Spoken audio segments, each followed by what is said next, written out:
have the EveryDrop water filter, just delivered by Amazon, of course.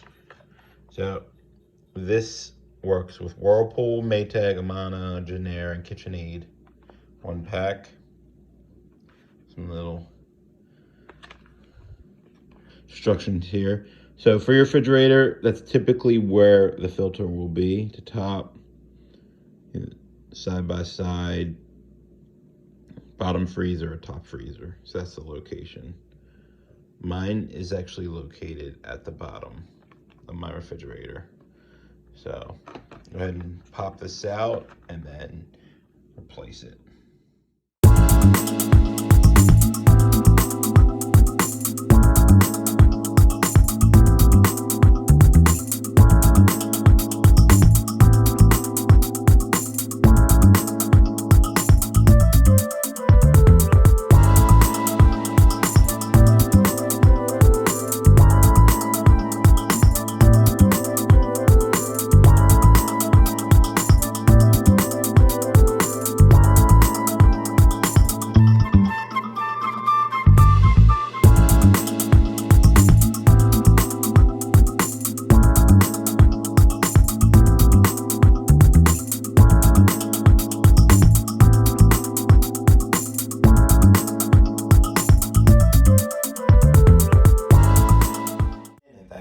I want to say if you got help from this video, found it useful, please consider liking and subscribing and hitting that bell just in case you want to see videos in the future.